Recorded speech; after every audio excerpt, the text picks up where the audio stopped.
everyone for coming. We're going to make a start. Welcome to Warehousing Your Film, Perils and Pitfalls. And we hope to be able to shed some light on some of the more informative aspects of how, as a filmmaker, you can get your film commissioned.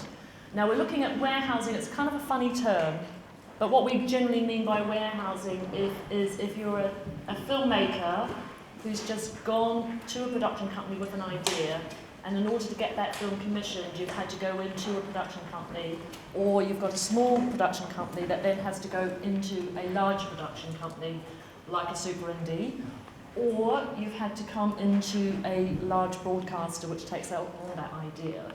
Now, we've got a nice broad range of people here today who have all had their ideas commissioned, such as John Farrar from Nerd TV.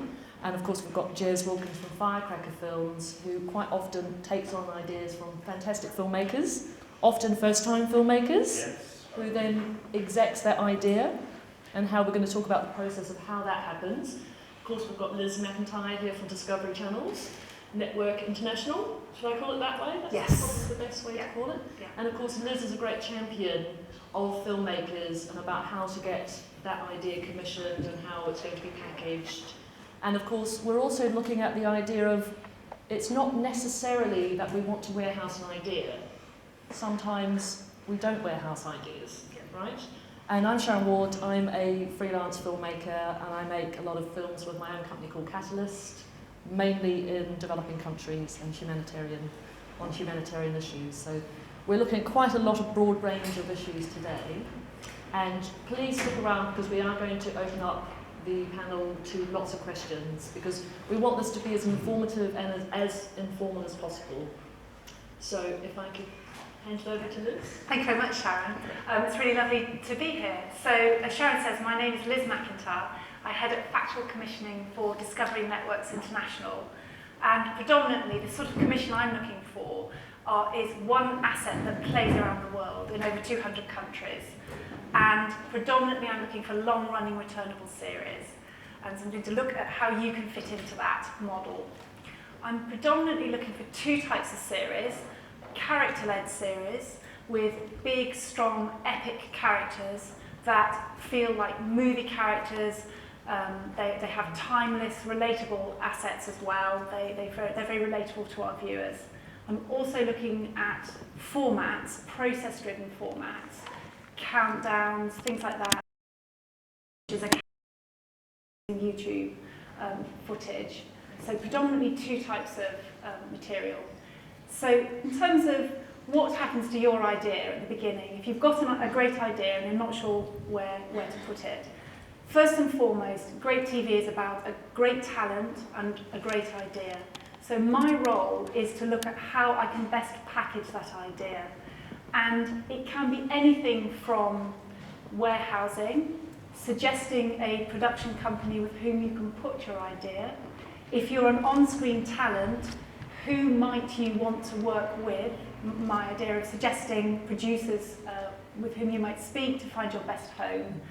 Or it might be simply approving key showrunners, series producers, legal and compliance teams to pack around the idea to make sure that it's really strong and compliant and can play well.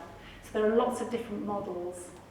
What I'd like to do is just show you a few clips of recent commissions and then talk about the warehousing to not warehouse, what the structure was around each of the idea models. Great. You can play clip one. Great.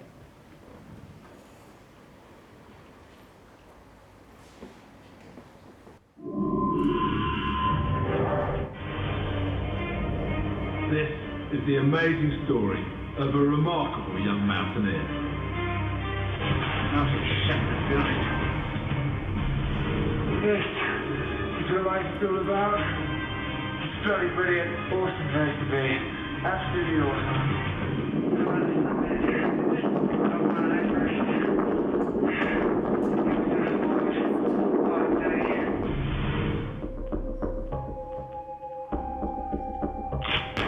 Somebody got shot in the neck, he's squirting blood, and I come home, eat dinner, and go back out. You think you're a tough guy, you're not part of the gang, who are you? This is my family, this is everything to me. I grew up in gangs, and I never knew anything else. I felt at home. I'm taking my experiences, and I'm going into hidden worlds. Italy, El Salvador, Philippines, New Mexico, Poland. Learn the rules, get the code, figure out who's in charge, and abide by it. You want to sell drugs, you talk to us first. I can't just lock there and steal from whoever I want. You break the rules, your head can maybe be lost from your shoulder. You gotta see it with your own eyes to understand what it means to follow the gangster's code.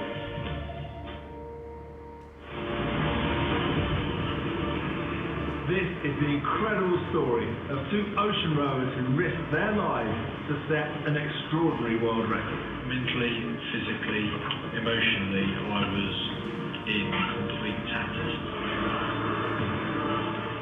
I think we were sport out there. Sorry for waiting, it was a massive wow from straight at us. The best tickets to the best show in town. Out for me, it was life and death. I came out here to do this. That's the price you pay. That's destiny. I'm Ed Stafford. I'm an ex-British Army captain and an explorer. In 2010, I became the first person ever to walk the length of the Amazon River. Now, I'm heading for Olarua, a remote island in the Pacific Ocean. For Ed to complete this task, for 60 days without food, clothes, or any tools, I very much doubt it. I'll be filming it all myself. I'm taking nothing. No survival tools, no clothes, no food, no water. Come on, Rain. I'll be utterly alone. I can cry. That's so pathetic. I can cry. Still switching a bit. Nice.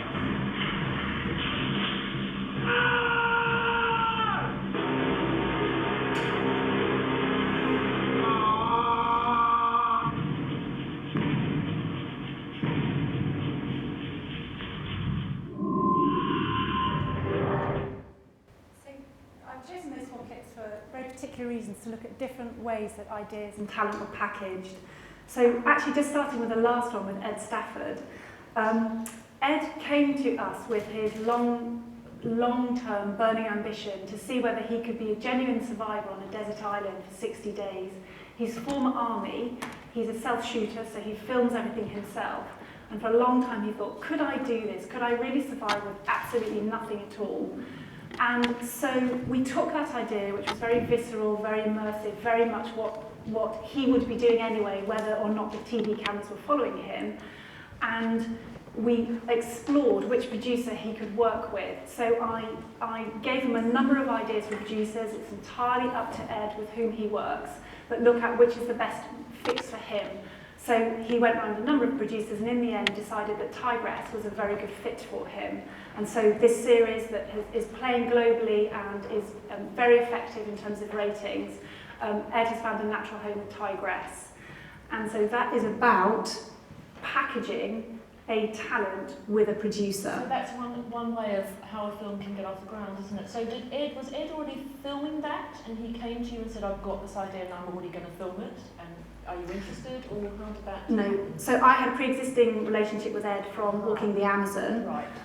But he had always wanted to do this, and it was about finding a natural home for him into which he could create this idea. And so that's a great example of an amazing talent who might not necessarily have the production background to take off a film. So in a way, he's been warehoused through Tigress, but you've helped facilitate that relationship. Exactly so. And I think other models are, you saw Geordie Stewart, the young student who for a long time had wanted to become the youngest person to climb the 7 summits. So we caught up with Geordie about as he was on his 6th summit and was just about to go for Everest, his final one. And he'd taken photographs of his previous climbs, but we gave him a camera to film himself to complete that 7th summit, his Everest experience. And so he self-shot that material. And so we were able to house Geordie with Liz Tucker from Verve Television, who was already making Rowing the Pacific with us as another self-shot initiative. And so again, we were able to put Geordie in the right home. Interestingly, Geordie did hold the record, but it was for about 22 minutes from memory, but at least he did hold it for a little bit. So again, that's another model. And then just moving to John and Jago here from Nerd Television with Inside the Gangster's Code.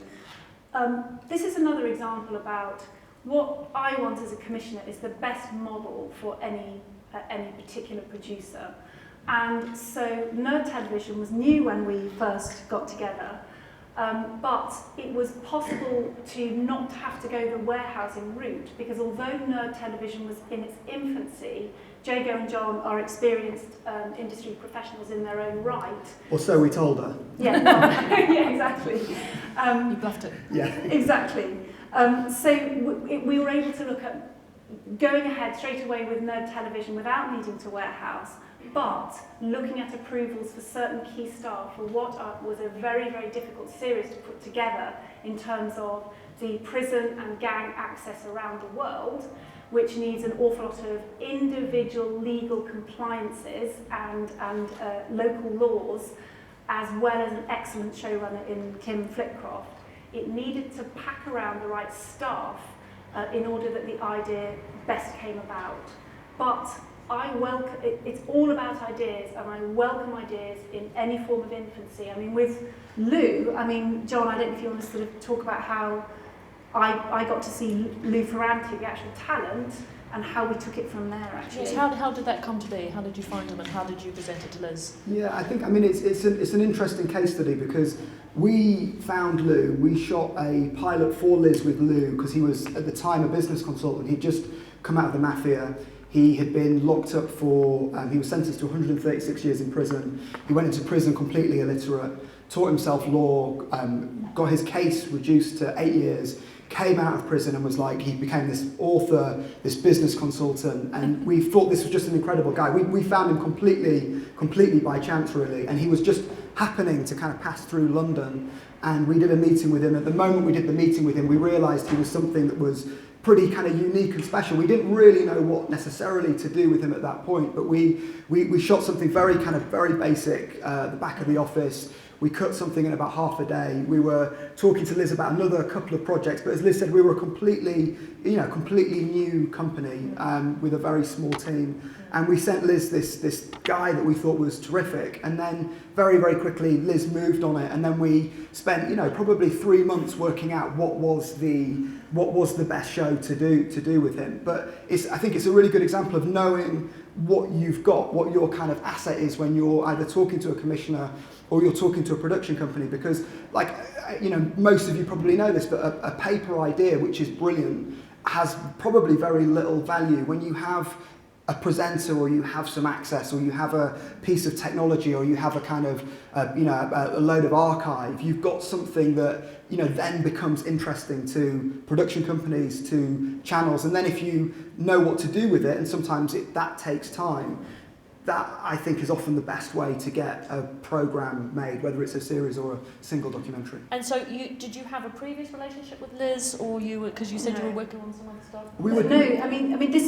This is very much a sort of key message that I wanted to convey, is to the idea is everything, the talent is everything, or just sent on a little piece of iPhone footage or a simple sizzle. The talent is everything, and the idea is everything.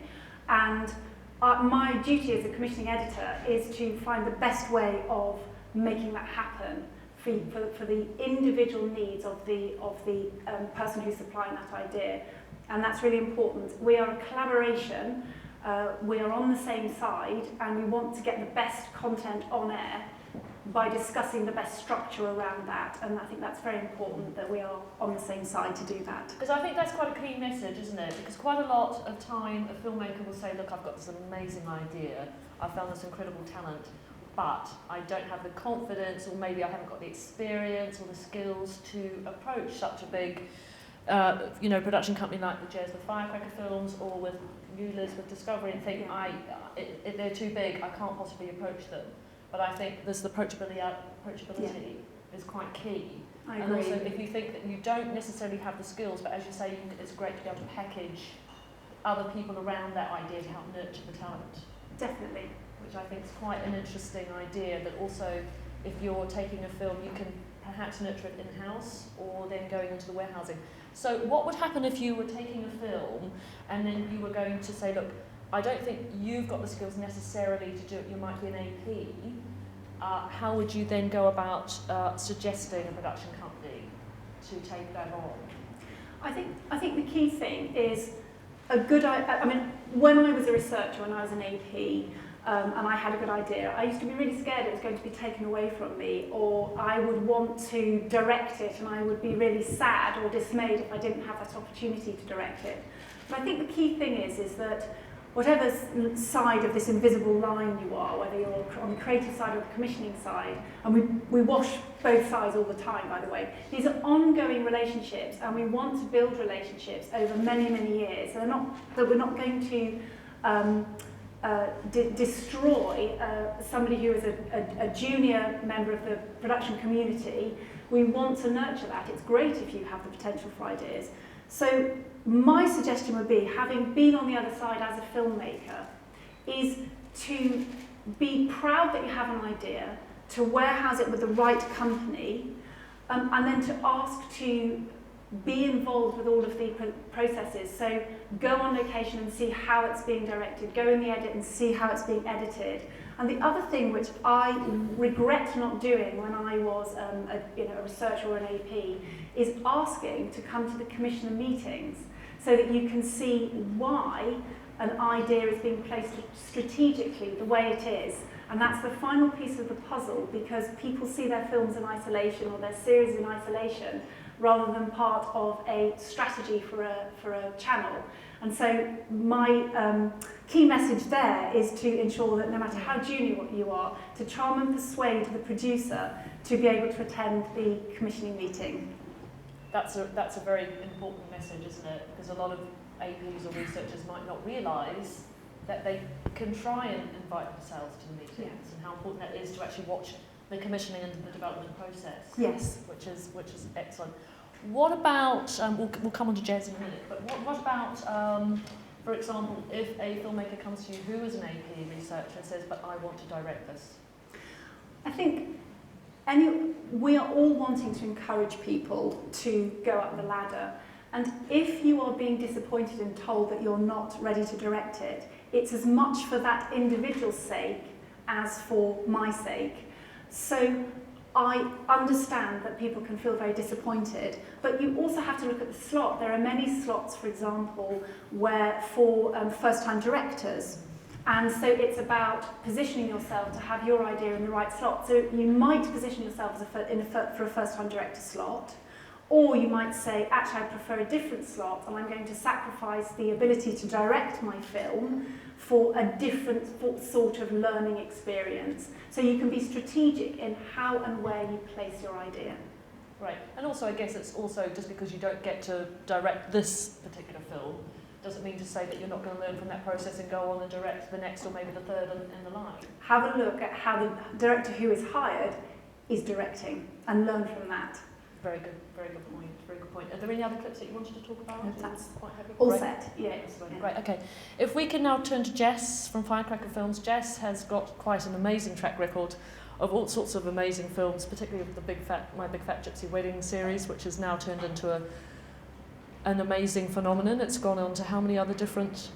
We're still making it. There's one on here on Monday night, so we're still making it here, and the only other one we're actually making is in the US, but it's certainly got a footprint around the world. And yeah, I mean, I think Gypsy Weddings is a good example of, I think all companies have a style, a tone, and I think that's partly what I want to talk about, is that tone and sort of knowing the market. And I think that our tone, we sort of talk about dealing with extremes of the human narrative, and subcultures, and people doing extraordinary things, and ordinary people doing extraordinary things, and extraordinary people doing extraordinary things.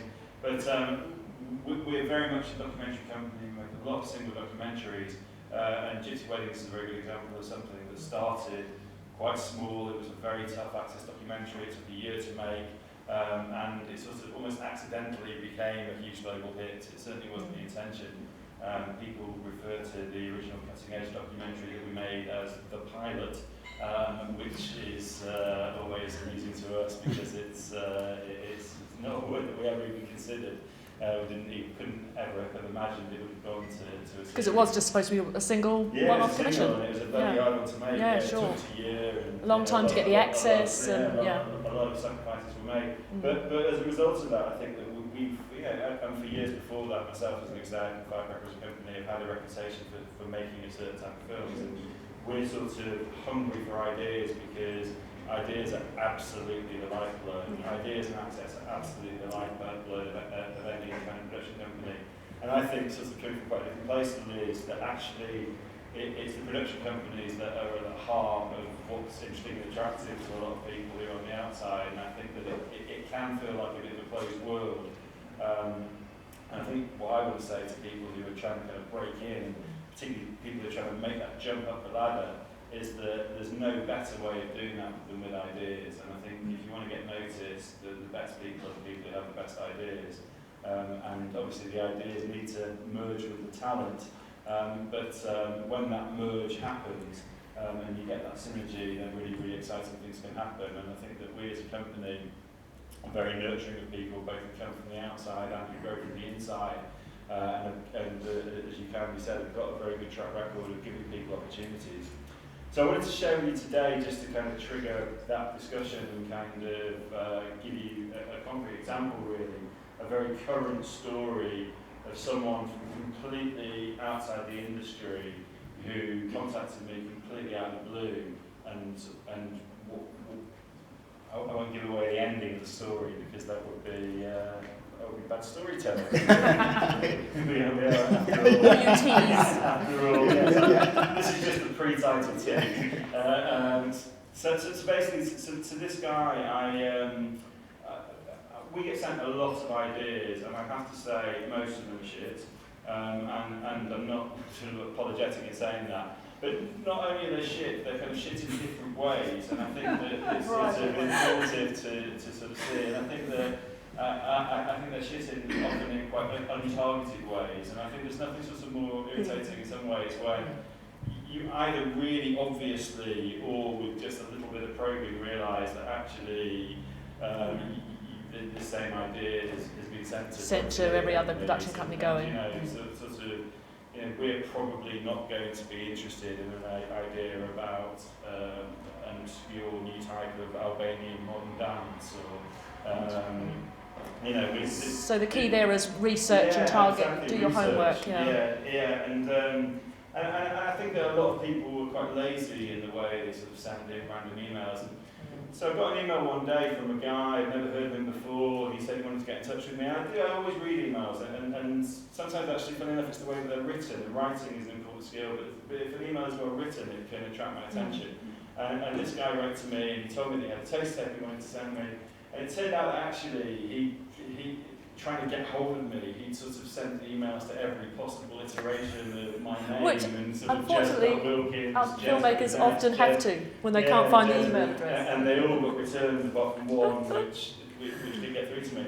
So this was a guy, he's actually an Australian guy living in New York. He's never worked in television, he's never made a film, but he's a sort of videographer. He works in the fashion business, he does little fashion VTs for Vogue, and he's quite well connected in the world of fashion in New York. And he's got a very, very long-term goal to make a documentary, an ideally feature documentary. And he'd seen a lot of our films have been on in the States and have been on in Australia as well. We're big down under. And he very, in a very targeted way, thought, I want to make the kind of films that you guys are making. So he sent me a taster tape which he'd shot for a film that he wanted to make. And that's the next clip, hopefully. Is that the Iron Maidens one? Yes. Yeah, cool.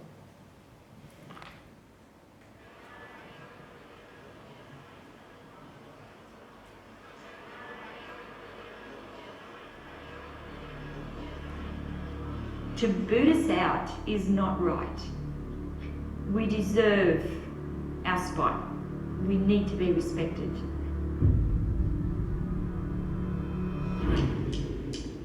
I'll put in right here that this is the most difficult sport anybody could ever do. There are major sticking points. Come on, Trish! Suck it in! Because you give up a life for another life. My students at school thought, what's a maths teacher doing? Doing bodybuilding. Get away from home, I don't have to wash, clean, cook, iron. This is it, this is my playground. Why should think of bodybuilding young children? That's what my ex had a problem with. Smile, Mum! Smile! Bling, bling, bling! With the heels. Love it. I call them slut slippers. But oh my god, my tan's going to be ruined. The glamour is quite daunting to me, really. I've been eating chicken breast and it lasts 140 days. It can definitely lead to problems associated with food, bulimic, anorexic. They've got boxes and they store things that they're missing out on and then get off stage and binge.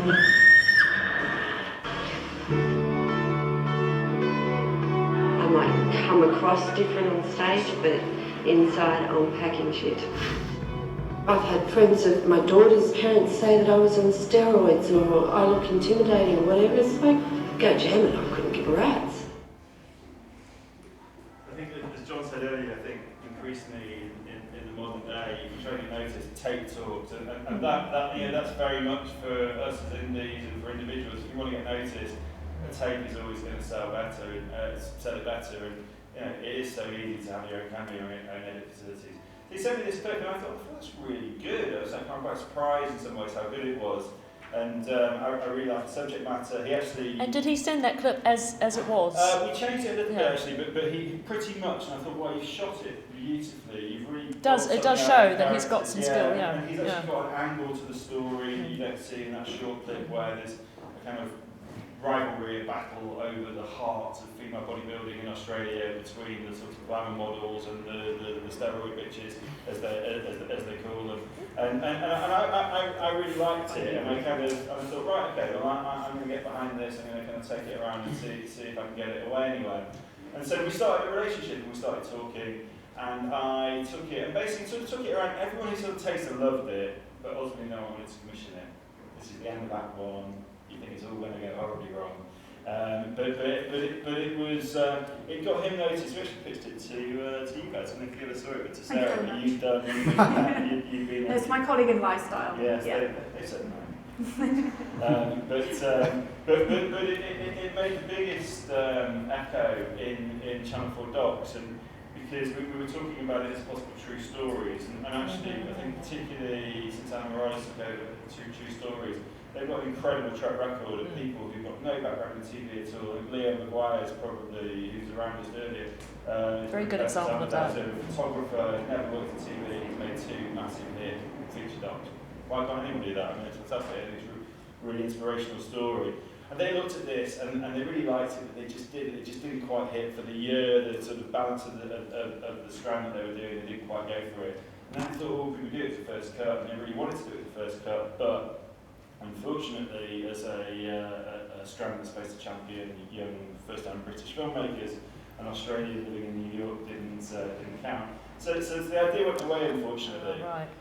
So we didn't get it away, but we connected, we clicked, and he thought, well, do you know what? I've come close. I'm going to keep trying. I'm going to try and come up with something, and see where it takes us. And so he was very much on my radar.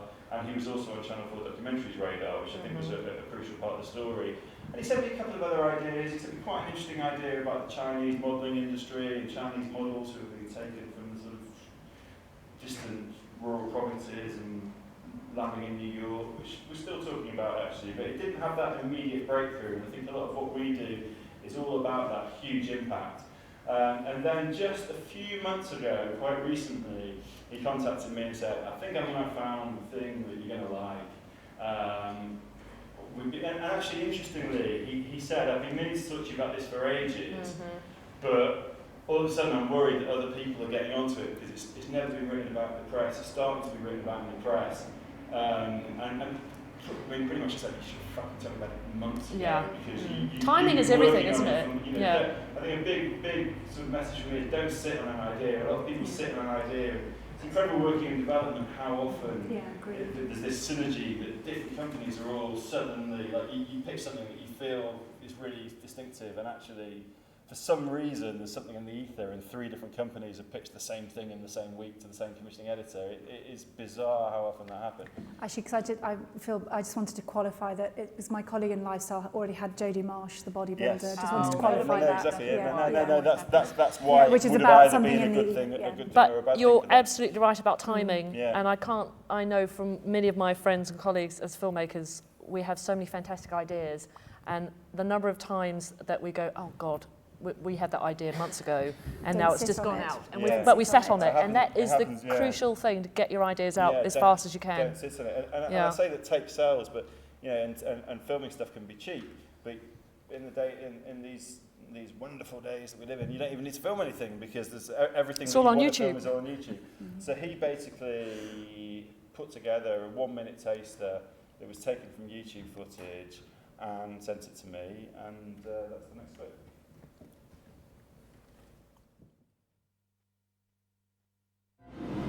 You know I'm not real.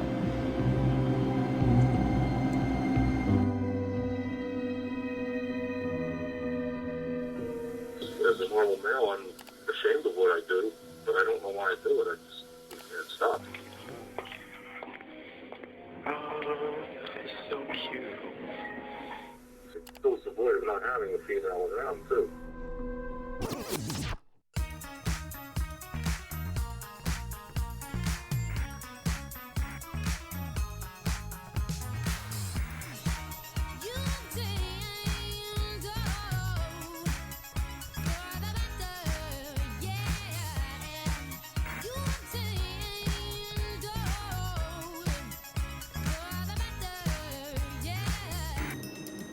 Oh, do I look real tonight?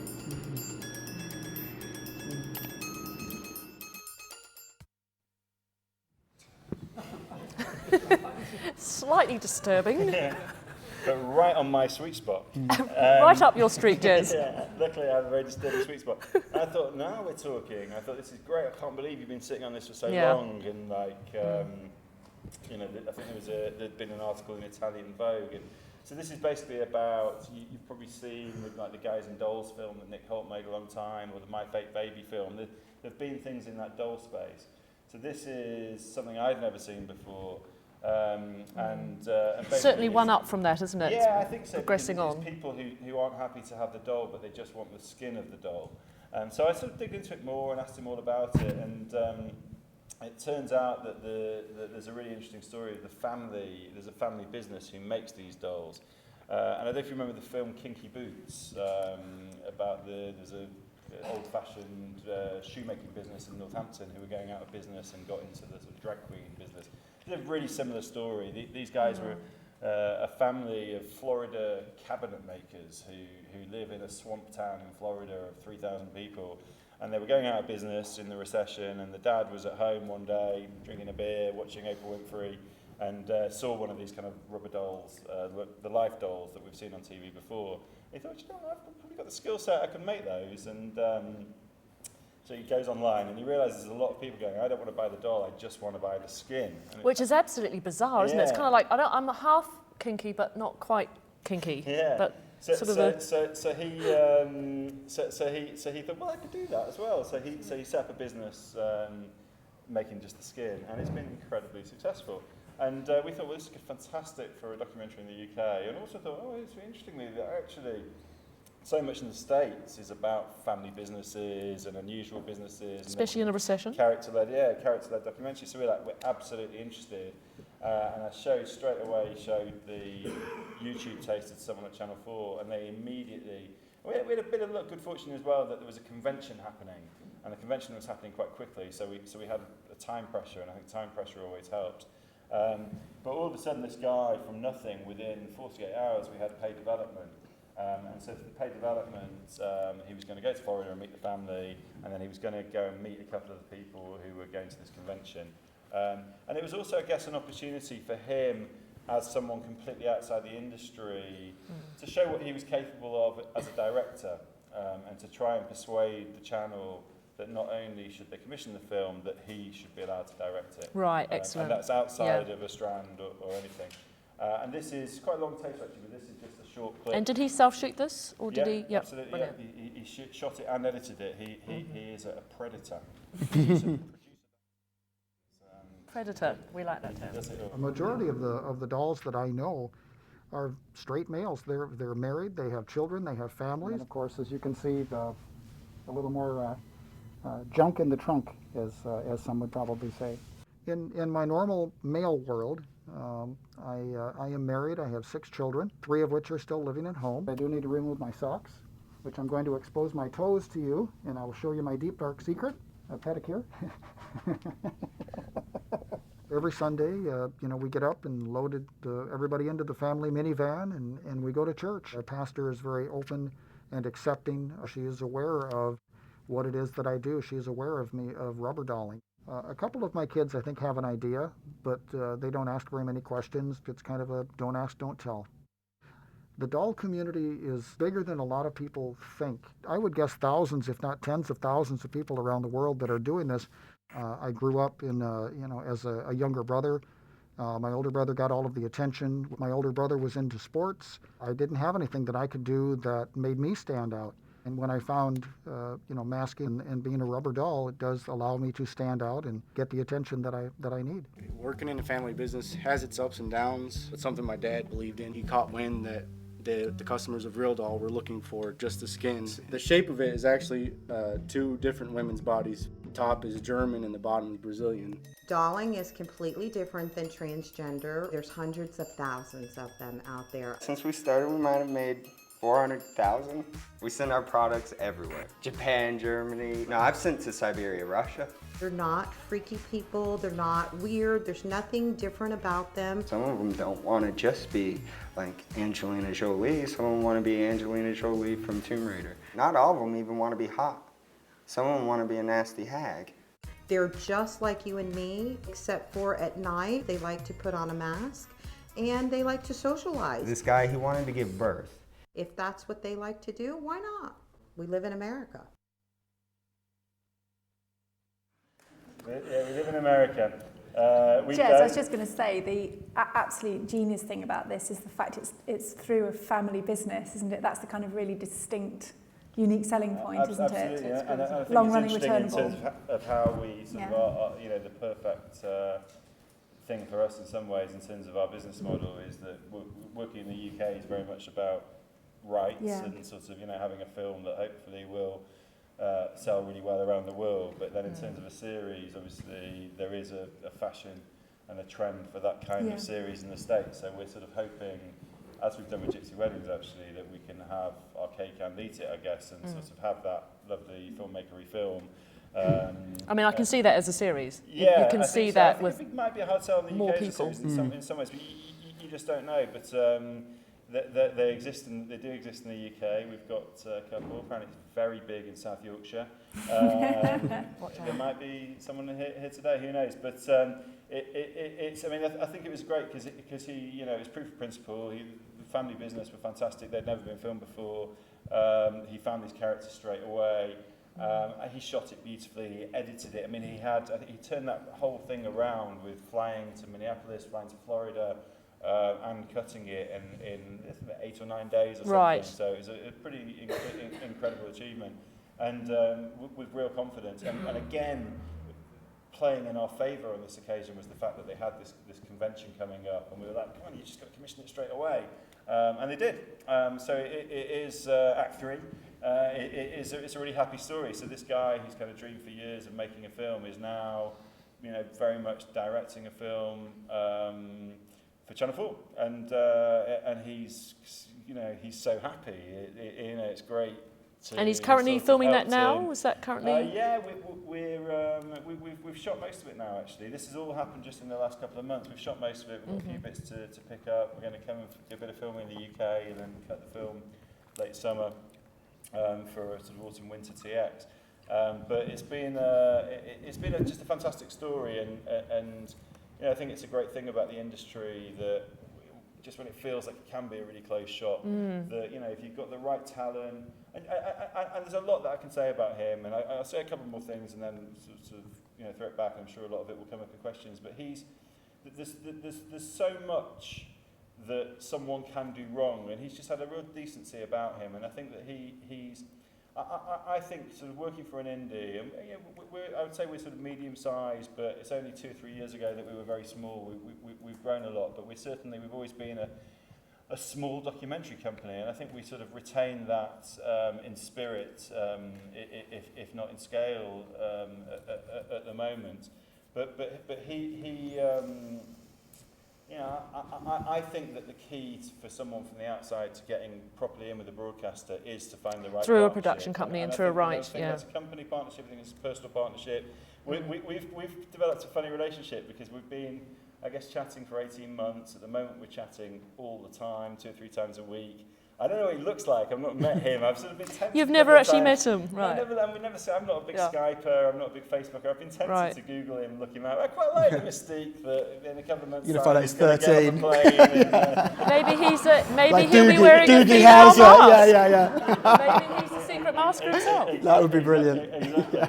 That's him. He's been filming himself. But he's, obviously we've had to negotiate a deal with him, and it's something that we've done a lot of times before. And I think that it gives you, if you come up with a brilliant idea and you take it to an indie, it gives you some leverage, and it gives you an opportunity to not only have a brilliant opportunity to do something that you would never have got that opportunity otherwise, but also to make some money out of it. And I think he's been realistic.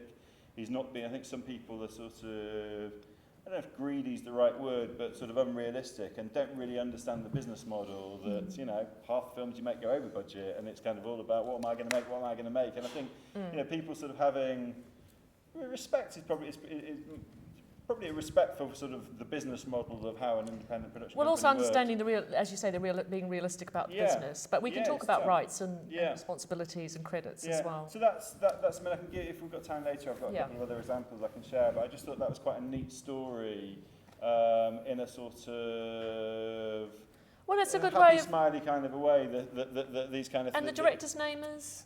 He's called Nick Sweeney. Nick Sweeney, and he's Australian, living in the States. Australian, and never worked in documentaries, never worked in film, never worked in TV. So he's a great example of somebody who has, not come from completely nowhere, but as an outsider to the industry, that has come up with an amazing idea, but been very tenacious and targeting it to the right production company. I suppose what I'm talking about today, it's tenacity, it's innovation, it's that eye for an idea, it's having a confidence in your own skills and talent. And I think, the headline, I guess, is targeting. And if anyone else out there has got any really crazy fucked up shit he's your man. Got access to, then I'm your man. But I do think that targeting thing is, I knew that he from day one that he checked me out, and I haven't checked him out in return, but he checked me out. He probably does know what I look like. And he's probably stalking you. Yeah, exactly. Yeah, he stalked me a little bit, but he stayed on the right side. He's in the audience. Yeah, he's actually here. Yeah, exactly. That's fantastic. And now we'll move on to John now. John Farrar, of course, with Nerd TV with Jago Lee, who's also here in the audience. You have obviously the company's been going for a while now, but when did it first set up? Yeah, so we set up about 2.5 years ago. And quite interestingly, when we first set up our very first business model, was we were going to be a very small company focused on very big ideas, and all of those ideas would be warehoused and co-produced with bigger companies. And the initial model was, depending on the idea, would depend on where we would take it. So if we had a kind of crazy rubber doll show, we would take it to someone like Jez, or if we had a big game show, we would take it to an entertainment company. And what we realized, so we spent a year kind of developing ideas. And I think what we realized is that the development process had changed so much from when we worked at much bigger indies, where you could go in with a kind of, a couple of pages, or you could go in with a little bit of, we've had a bit of a conversation, or here's a little bit of a clip. Like, the development process now is you have to do so much to convince somebody that this idea is not only right for them, but that you can produce it, that you can make it, that you've thought it all through. And we were doing so much development on these ideas, and we were, which was probably costing you a lot of money. It was costing, it was costing. But they, we were doing deals with the MOD on kind of disused military bunkers. We were, hooking up with ex kind of mobsters and kind of signing up their life rights. And we were shooting lots and lots of taster tapes. I mean, our whole model was shoot taster tapes. And then we got to a point about a year in, and Liz was very instrumental in this, which is when we got to the point of having our first kind of proper commission, it was, you know, what do we do next? And we'd felt that we'd done so much of that work that we thought, okay, this is the moment we grow into a, you know, and we're still a small company, but we're a company that's growing very quickly, and we've gone from, you know, last year making probably 2 hours of TV to this year we're going to make about probably 25. But we'd learned that the model of, you know, warehousing, co-production, it does work, but it takes time, and you've got to have things that are incredibly valuable. And so now we're the size we are now. We do a mix of two things. So one, we still co-produce with other companies that are bigger. You know, we have a little entertainment slate. We've never made a game show, but we've got 2 game shows that are piloting with other companies because we are not the best people to make that. We've got, you know, documentaries and reality shows that we do feel very confident in making that we're just producing. And then also, which is, you know, a smaller bit of our business, but is I guess growing, is people coming to us with ideas that we then warehouse. And I think the clip that I'm going to show is a really good example of that. So this is a show that's just gone out for True Stories called The 12-Year-Old Lifer. And how it came out of a conversation I had with a charity at Real Screen, which is a kind of similar to this, but in Washington.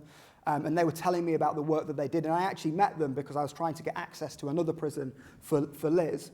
And so they told me about some of the stories, and they told me about this story, and they showed me this photograph of an 11-year-old boy who looked about 8 in a kind of jumpsuit that had just been sentenced to life in prison. And he was sentenced, it took 7 days to sentence him. So I had this incredibly kind of, you know, evocative, powerful image. Very disturbing story. Yeah, and they had a story that they were very passionate about telling.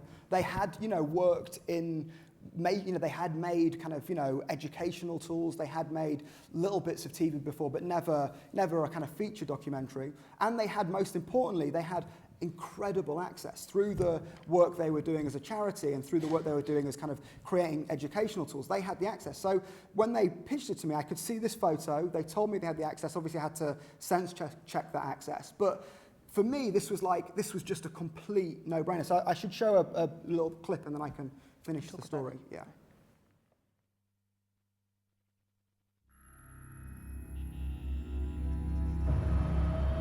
Two 12-year-old boys and a 15-year-old boy to plan a murder plot in the park one day is very bizarre, but it is actually what happened. They were sitting there waiting with the guns ready to shoot. They shot him right in the face.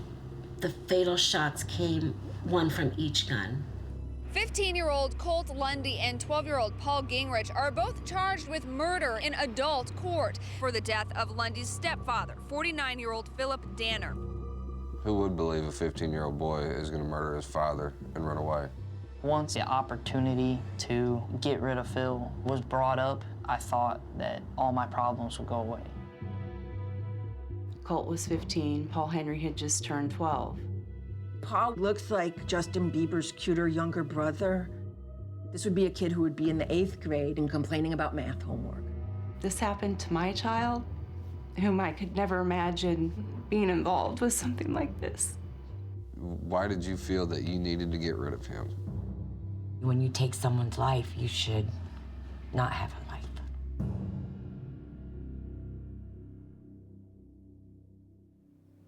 And so that film was obviously billed as something else, but of course here in the UK it was 12-Year-Old Lifer. Yeah, so that when we first took the idea to True Stories, Anna Morales at True Stories, she gave us some development money so we could really kind of sense check the access, you know, to make sure that what the charity was saying in terms of how much access we could get to these boys in this case, because the case is we were following a moving case, which is incredibly difficult to do. And after we were on a plane probably within 5 or 6 days, we were meeting the boys. We were starting then also, because the charity obviously didn't have that much access to the rest of the family, so we were kind of opening up that. And then it was like, well, Anna had agreed to put half the money in, we needed to find the other half. And A&E, so the title in the UK was 12-Year-Old Lifer. For A&E, it was Murder in Enchanted Hills, and it's going to go out in a couple of months. A much less good title. Yeah, it is. Yeah, I mean, which is much less. Yeah, I mean, snappy, a lifer is different in America. Right. The amount of years, so it was a bit tricky. Although, I mean, they may still change it, but I think that's what they wanted. So it was just and in terms of the, without going into the real, the dark arts of the kind of the deal that was done. They did get a very good deal. I mean, because they were bringing so much. They were bringing access. They'd shot a load of archive that they'd already followed this boy over a couple of years. So there was this access. There was this archive, and that deal in the end became much more of a co-production. We physically made it, but in terms of the rights split was very generous. As Jez said, they were realistic about what their fees would be, but the woman who runs the charity got an executive producer credit. And the difference is if they'd have probably brought us this story like, hey, we found this story and maybe we think we can get access, possibly we would have just thought, oh my God, that sounds like a world of pain. Or we would have thought, okay, well, we're interested in developing it, but the deal would have been completely different because we would have had to have done so much more of the work. All we really needed to focus on was, how we tell this story, who's the best person to direct this film, how we raise the money to make it. So a lot of the real hard work had been done because they were bringing something so powerful to the table. And I think that's how we approach every single thing that we look at. Like we very, very rarely will take a kind of one-page treatment and develop it. I mean, we, as a company, we develop formats, and I don't know if people here are interested in that, but that's even more complicated because you can look at a paper format, or you can even look at a 2-minute sizzle of a format and think, this could be amazing or it could be terrible. The only way you can really work it out is by road testing it, and then you're thinking, well, how are we going to do it? Do we fund that or do we try and sell it? It's really, really hard, especially when we're developing our own formats in-house. But when people bring us, really unique, characters, worlds, access, and I think the thing that they hadn't done, but again, what Jez was saying was really true, is if someone can demonstrate that they have those storytelling abilities as well, and they can shoot and they can edit or they can produce, it gives you so much more opportunity to be kind of completely stitched in to the process. Like with this film, The 12-Year-Old Lifer, there's no way we could have made it without them, and therefore they had to become their partners. Not only was it the right thing to do because their agenda is slightly different from ours, and it kind of helped keep us in check a little bit, but also they were bringing so much to the table. But John, you've also mentioned something which I think is quite important, is no matter how good an idea is, and no matter how good a talent is, no matter how good a format is, it's rarely developed in isolation because it's developed for slots for the television. So this is why relationships between broadcasters and producers are so vital, and the trust and the relationship that's built up over a long time is I can help develop strategically a rough idea to fill particular slots, and that's very important. The other thing which is obviously being thrown up is, do you as an individual bring an idea directly to a broadcaster, or do you as a talent bring an idea directly to a broadcaster or to a producer? And I think the answer is either, because if I receive a good talent, for example, Ed Stafford, I think about where strategically Ed might best feel comfortable, but also if you're a producer, you're going to think about where that idea that's been brought to you is best, which slot is it going to best go in for a network or broadcaster. I think the bar's clearly high. The bar is very high, and I think that because we've all got our in-house development teams constantly working on ideas, looking for stories, seeing what's out there, I think that actually one thing that you can deduce from these two clips together is that it takes something really extraordinary to get noticed, and it isn't easy. And I think that we can sort of waffle on about the benefits of going to an indie or going to a broadcaster. I think probably both our Rubber Masks and your 12-Year-Old Lifer story, you could have taken them to anyone or anywhere, whatever, and they'd have probably taken them because they are right. The idea is king at the end of the day. Yeah, the idea is king. The idea is king, and the talent is king. But the really good news is that everybody is dying to hear ideas. Probably like just like the best bit of my day is when someone sends something in that I think, holy shit, this is amazing. The idea process is, you know, is the most fun bit, and it's the most rewarding bit, and people want to listen to them. You know, Liz wants to hear great ideas. We want to hear great ideas. And I, like Jez, will read every single email that comes in and make a very quick decision. And, you know, and from your side, I think you should be, if you do feel like you have those kinds of ideas, you should be also feeling comfortable to say, okay, well, if you know, what is the plan to getting this show or documentary made? You know, how long do you need to, you know, how much time do you need to sell this? Like, what are you going to do from the side? Because with the, I don't know what it was saying with your guy, but it sounds like you had a very much more detailed relationship. But we could say to the charity, this is exactly what we would do. This is the person that would make it. This is where it would go. This is how we would raise the finance. This is how much time we think. And we did a very, very simple kind of one-page contract with them that gave us the opportunity to try and pitch that film. And I think that's fair for you to say to us, you know, how, if we like something, how is this really going to work? And don't be afraid, you know, don't be afraid of that. And I think also, you know, obviously this also helps to bring up the idea that it's horses for courses. It depends on the idea, or it depends on the producer, or, you know, as to whether or not you would go director or broadcaster, or whether you would go to a smaller production company, or would you go to another production company that has a certain, you know, known affinity with certain brands or certain films. And relationships with broadcasters. Yeah, yeah, you know, and exactly, it's very that key. knowledge of relationships Very key. is key. Because I think that, you know, particularly with a first-time director, that production company and executive producer is such an important part of the package. And I think that a broadcaster is much more likely to take a chance on a first-time director if they know that there's an exec producer who's exactly who's with a track record, who they know can deliver. Yeah, which goes back to the packaging. Yeah. So it goes back to how we can pack the right people around a project. Yeah. Which is very, very key. And it can be a combination of less experienced and more experienced. Exactly. And of course, the other thing that a lot of filmmakers I know will say is, yes, I've got this amazing idea, I want to come to this production company, but I'm afraid my ideas will be stolen. Now, this is a classic thing. Are all filmmakers completely paranoid, or do they have reason? I think they're possibly a bit more naive and paranoid, actually, because, you know, look, I'm sure there are stories out there of people being shafted one way or another, but I think it's more likely that this thing that they've been sitting on and really treasuring has been pitched 20 times before. Yeah. And I think when you're sort of wannabe young director and you're really feeling excited and precious about something, that can be pretty disappointing to find out, whereas when you're a hardened sort of rejection, after 20 years of rejection, I'm not saying you get used to it, it still hurts, but it's but you just know that you pitch stuff, and you know you're the 10th person to pitch the same idea to that commissioner. Mm-hmm. And learn from rejection. I mean, I don't want to patronise anyone here, but learn from rejection. And I mean, I do the same. We're always constantly learning all the time. Fashions change, but learn from the rejection and ask the reasons why, so that you can position something differently. And the way to that's really... in dating and in... Well, that's right. That's what they say. But the only real way you can protect your idea is by having something that no one else has, whether that's a relationship, even if it's not a contracted relationship, that's having, you know, that's having access to that family business, or having access into the, you know, the Supreme Court decision-making process. If you have that thing, your idea really can't be stolen. And I don't believe that many. I mean, if you've got unique access to an amazing character, and most documentaries are built around that. It's built around something, you know, and they're the stories that, you know, at the moment channels want to tell. You know, extraordinary stories with extraordinary access to extraordinary people.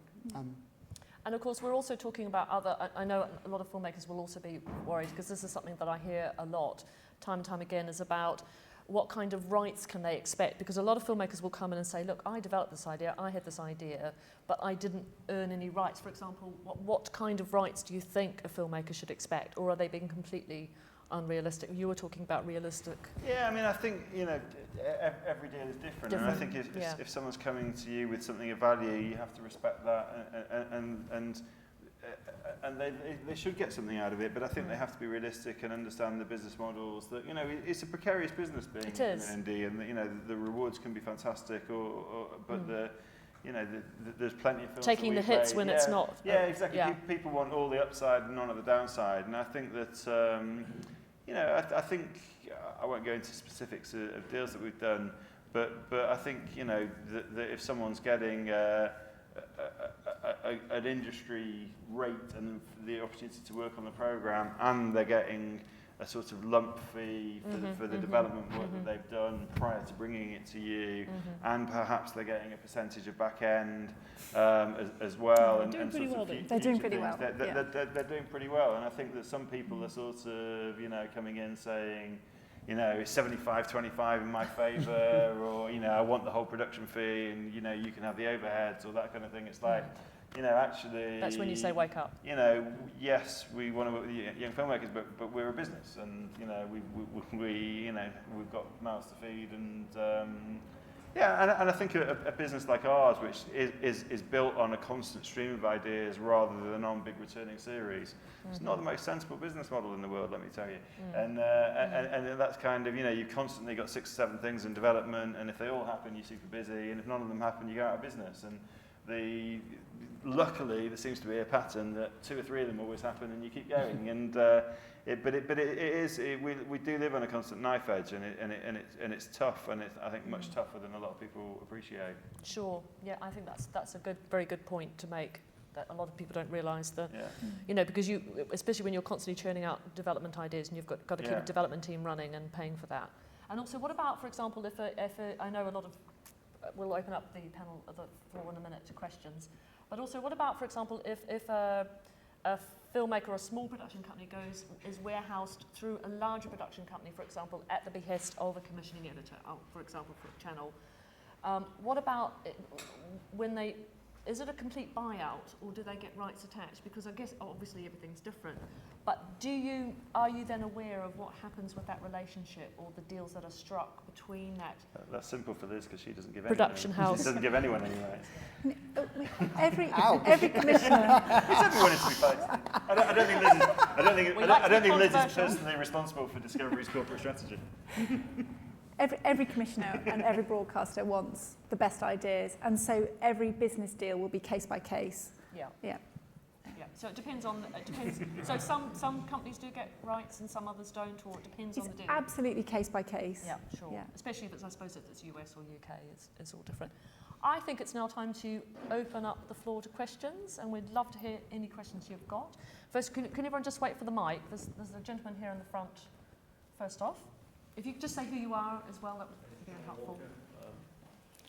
Because it's being recorded, so if we can. Sorry, John Walker. I'm a student. I look old for a student, but I'm a student. Mature student. A mature student, not old, mature. Thank you.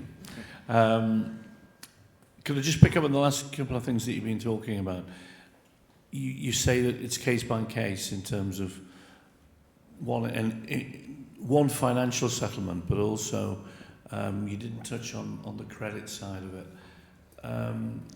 Give us, if you would, a sort of low case situation and give us a high case situation.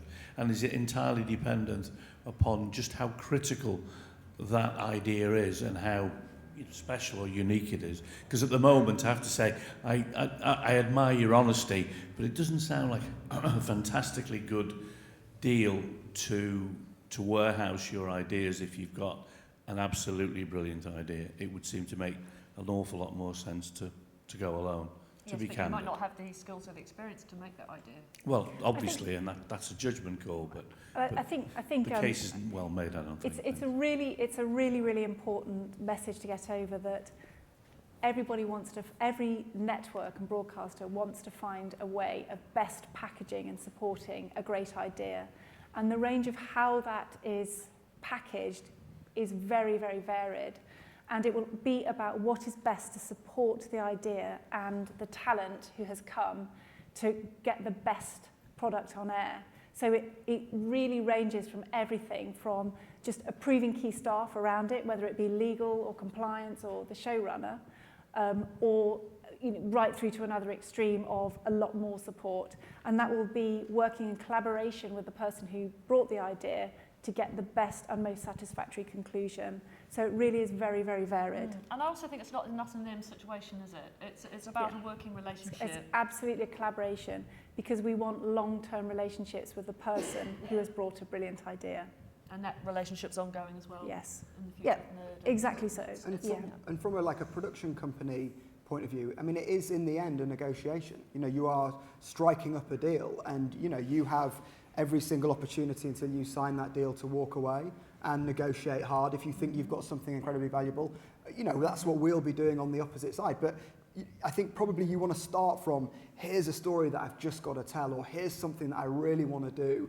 Because what I sometimes find is when you're too much focused on, can we make this deal work, and not focused enough on what is this story, how are we going to tell it, how excited are we about this story, those things, they never happen.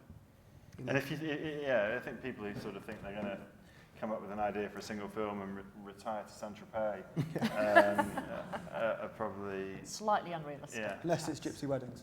Yeah. Mike. Krishnan's got Hello, Krishna Aurora. Isn't it easier just doing it with your own in-house development teams? And if you're an independent production company, you have control over it, you own the staff that you're employing, or you own their ideas generally on those buyout contracts. Surely that de-risks the process, whereas what you're doing by taking on ideas from people you've never even met, which I still find astonishing. You haven't met this guy in Australia. You know, you have no idea. I mean, there are a lot of imponderables, aren't there? You don't know what the background is. You don't know I think much about them. Yeah, it's a very simple answer. It's a mixed economy. Most of our ideas come from inside the development team, and our sort of bigger series ideas tend to. But you know, this film could cause a big splash, and I think that if you limit yourself to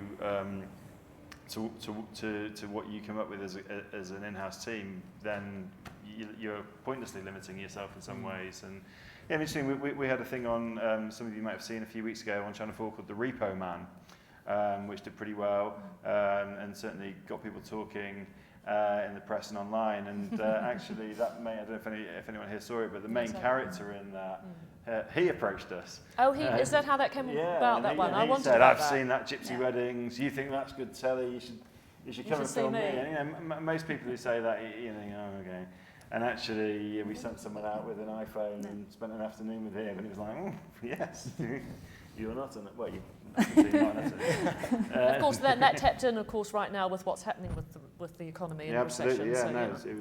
And that was an example of something that we passionately believed in and kept getting knocked back with, and then kept going, and it found its moment. But also, I mean, I know you're using a shorthand, but it is about extreme characters, but it's extreme versions of who are relatable. So we absolutely love great characters who are extreme versions of all of us. Yeah. And so he hit that sweet spot. Absolutely, and I think you know, he almost made a mistake, and the mistake that he almost made was holding on for it for too long, because you know, I've you know, been in that body shock doc, extraordinary people, you know, whatever you want to call it, space for a long time. And in fact, we've got a film on, I think, June the 26th, called The Man with the 10 Stone Testicles, which is another, it's a film about the shortcomings of the American medical insurance system. But it's you know, that's another example of you've got to find these stories early, because everyone wants them. And you know, the amount of people who kind of like, well, I've seen this great story on Mail Online. Well, it's like, well, you know, so 200,000 other people in every development team in every independent company. You're absolutely right, Jez. And by the time something hits Mail Online, it's been and gone. So it's preempting those incredible stories. And another key message is don't sit on the stories. Just get them out there to your key contacts that you're making with producers, with networks, with commissioners. Yeah, we're actually speaking to someone at the moment about an access thing for Channel 4 who happened to be on Mail Online last week, and we're like clinging on to him now because he, you know, and I think we'll be all right actually, because reputationally we've done a couple of things in a similar space, but he's getting, you know, it's almost like he needs an agent to field the amount of calls that he's getting from different development teams. And in terms of, you know, don't hold on to your ideas, get them out as soon as you can. But of course, there's a fine line between that, between actually having it properly developed you know, instead of just flying a few lines or a paragraph? I mean, how sort of developed? I mean, obviously access is important, to say I've got the access. Yeah. I think if you have a few lines, that's all you need. If you have a piece of iPhone footage with the talent, which is the case with, now that's how with Lou Ferranti, with Inside the Gangsters Code, which has been a phenomenal success around the world. It is about getting the tape out of the character quickly, and it's about the 3-line Radio Times billing. That is what someone's going to read in their TV Times, if that still exists. They're going to read that, and if you can't grab someone with 3 lines, you're not going to grab them. So to me, less is more. And I also just think there's a question up here, and then we'll take the gentleman up here as well. So there's a lady up here on the.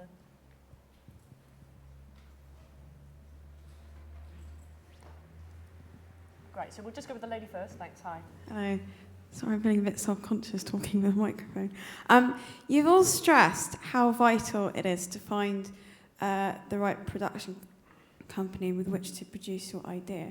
But if you haven't really been working in the film industry very long and you're not really quite sure what to do, how do you go about finding the right production company? Come to places like this. I think like it's very what kind of strategy would you suggest? Just watch lots and lots of TV and keep a record of the companies at the end of the shows that you like, and they'll all have a website and they'll all have a contact page, and if you send them the right thing, they will respond. So the more TV you watch, the better your ideas will be, the more understanding you'll have about which channels are looking for what.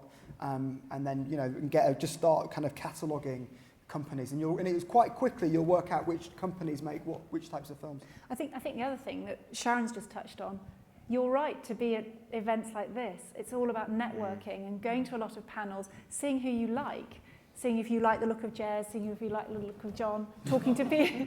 It's like dating. It's like we're going back to the dating thing. It kind of is like dating. It's a lot of it's about chemistry. Relationship building. It's relationship building. It's the chemistry of who you think you would like to form a professional relationship with. So the more panels you go to, and the more you think, I like that commissioner, I like the look of that producer, the more likely you are to gradually, or actually fairly quickly, start to shortlist the sort of producers with whom you'd like to form a relationship. But watch TV, definitely. Watch lots of TV and work out. Sounds obvious, but a lot of people forget to do that. Well, a lot of filmmakers don't watch TV. Yeah. Yes, we'll just take the gentleman here, and then we'll take the men in the picture. So my question is just about whether, when you have a project at a rough cut phase, are you interested as production companies, or like more of an acquisition, or sort of something that's been quite fully. You mean as in it's cut, filmed? as in it's cut, but I'd be interested in recutting and working with someone. But is it worth, or are you the sort of companies which are more interested in getting in very, very early? My preference would be to get in early, but if it's something extraordinary, I think it's to do with that ownership, because what a channel wants from me as an executive producer is to guide, whether it's an experienced director or a first-time director, is to guide, to kind of challenge them in what they're doing, make them think about how they're doing it from before they go out for their first shoot till the last day of the edit. And if you've already shot something and edited, it's kind of more yours than it is mine. It's not the partnership, and I think the best things come out of partnership. But having said that, if it's something extraordinary, and if you're open-minded enough for someone to tell you that there's something amazing in it, but it's not quite right, and you might need to unpick it and put it back together again, then absolutely, it's all about having something special. And if you've got something special, you should get it out there. Liz? Yeah, likewise. I mean, obviously at Discovery we have departments dealing with full commissions and acquisitions, etc. So if you have something visual, send it to me and I can get it to the right person in the right way. And again, being here is great, because there are sessions that are especially targeted to that kind of thing, like 10 times 10 and those sorts of things, which are great to get feedback from all sorts of interesting people. Yeah.